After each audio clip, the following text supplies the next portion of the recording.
Hello, everyone. It's been a little bit since I've done one of these podcasts, but I wanted to come today and talk about a new purchase I made recently with regards to Samsung. So, as you guys know, who've kind of been a long-time channel subscriber, about 2 years ago, I jumped ship from iPhone to Samsung, and I went hard. I was like, I want to see what this is like. So I sold my Apple Watch, sold my iPhone.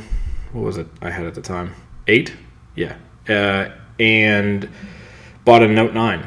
And I stuck with it for 4 months and decided that this wasn't for me and I wanted to come back. This video I'm recording actually on my iPhone 11 Pro Max. I usually use my Mac for these lately, just because the camera is a little bit more stable and the fact that I can sort of control where my face is. But with the work at home options, my office is a little messy right now. So we are sitting at the kitchen table and we're going to just proceed and pretend this is normal.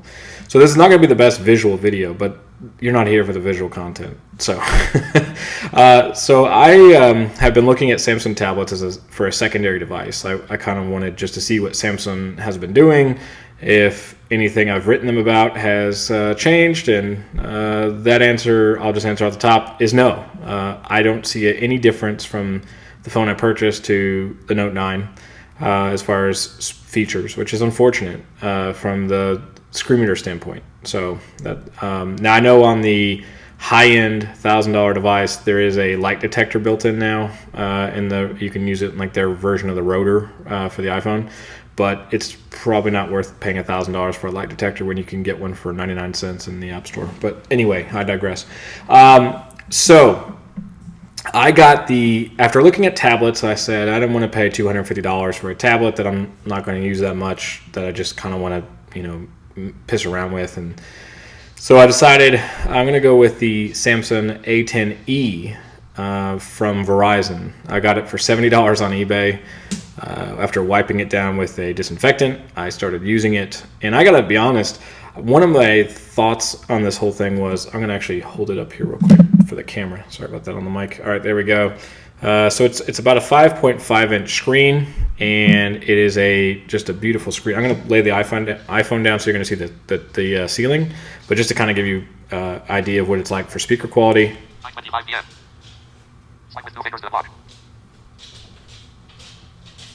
And there we go. So tune-in radio's open.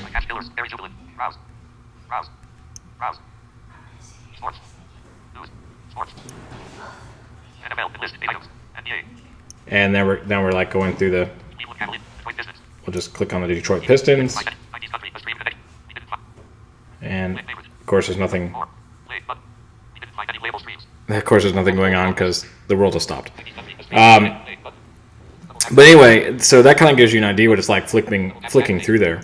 I honestly don't see much of a difference between this. I'm going to go ahead and pick up the iPhone again. I don't see much of a difference between this phone and the Note 9. So one of my biggest gripes on Samsung, one of the reasons I was excited to go over there in the first place, was the fact that Android had multi-view capability. So one of the things I like to do on the iPad is put sports alerts on the left and then tune in for my MLB radio on the right.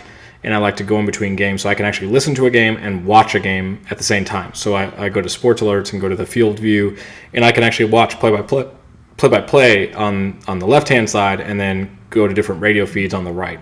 I'm a little obsessive when it comes to baseball. So I like that idea. And I was like, man, if I could have that on the phone, it'd be great. Well, so I got the Note 9. One of the biggest limitations that Samsung puts on the device as far as accessibility goes, they don't let you do multi-screen. I guess they don't think blind people can figure out which app they're in and, figure out which side of the screen they want or touching, and, because we're all, idiots, I guess. But anyway, I digress again. Samsung decides to make that choice for us and say, nope, you guys only get single screen view. So one of the frustrating things I find, I don't like tech companies to tell me what I can and can't do as a blind person. If I don't want to have multi-screen view, that should be an option of mine. But if I do want to have it, then let me figure out if it's going to work for me. So I ended up 4 months after buying the Note 9, I sold it, and I've been out of the game for 2 years, so to speak, from Android. I have a Pixel 3a that I use at work, and I just like, I want to see what Samsung's been doing. So I went out and bought this as a cheap option. And to be honest, I don't know why, as a blind person, as a, if I'm putting my money down, why I would buy a flagship Samsung device over a budget phone. I don't get any more functionality out of it. Yeah, the processor is a little bit faster, but you could also maybe step up to the A20 or the A30 for a little bit more money and be just as well served. I mean, on the iPhone era and range, I could kind of see you're getting maybe a different screen size for braille screen input. You're getting, different, maybe a little bit better spec of a device. But even in iOS, I'm starting to struggle with, why do I need to go high end? For example, I often hear the community say, I need to go high end because it has a better camera and I can use Ira and I can use different things. Ira can see just fine out of the iPhone SE2, for example, for $399 as they can my 11 Pro Max. Yes, I understand that their field of view is a little bit better, but at the end of the day, they're still asking me to turn on my lights and they're still asking me to take pictures. It's not like the experience is much better for me as a user. From that $1,100 phone to the $399 phone. Of course, now the new talk is LiDAR. LiDAR is going to make the blind life better.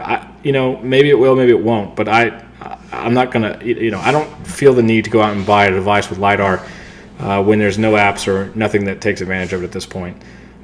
So, wrapping this up, the Samsung A10e. For anybody interested, I think is a good phone. It's a little slow. I mean, it's not nearly as snappy as the Note 9. Of course, it shouldn't be, but it gets the job done, and you can do anything you want. You don't even have to deal with Bixby. So one of my annoyances on the Note 9 was the Bixby voice assistant. It sucks, and I don't know why. Well, I know why Samsung keeps trying to push it, because they have smart home investments and they have money to be made, but it's inferior to Google, it's inferior to Siri, it's inferior to everything else I've ever tried, to be honest. But that's besides the point. In wrapping this up, if you have a reason that you like the Note 20, the new one that's coming out, or the S20 Ultra, or whatever, please leave it in the comments. I'm not trying to be offensive here. I just don't understand, as someone who's blind, totally blind, what benefit there is for me having one of these powerhouse devices if I can't take advantage of anything. So one of the things I like to do is gaming. And unfortunately, RetroArch and PSSPP, which is the PlayStation Portable Emulator, are both inaccessible on Android, so I can't play those games anyway. So that's disappointing. So if anybody also has a good emulator they use that they can actually use on Android, please let me know as well. But this has kind of been my quick review of the A10e and why I think you should go ahead and just save your money and go with this phone over a Note 20 or an S20 Ultra. And I think that ultimately we can set the bar here. We can tell Samsung, look, we want to buy the high-end devices, but you're not giving us anything for that. Again, I get a light detector. I can buy one of those for 99 cents on the Play Store. And one thing to note about the A10e is braille screen input does not work with TalkBack. I don't know why, it just says disabled. I have a feeling it's probably due to touch limitation. So oftentimes, for example, I think the iPhone is only 5 fingers, which is why it's hard to do the all 6 down, the $for sign or equal sign.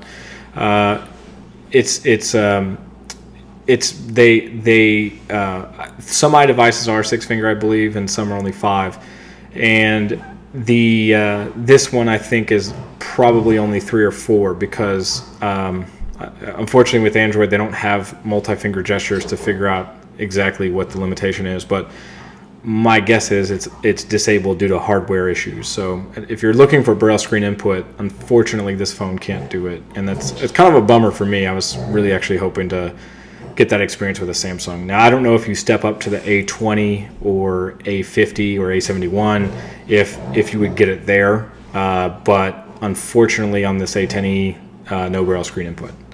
I hope you guys have a good night, and take care.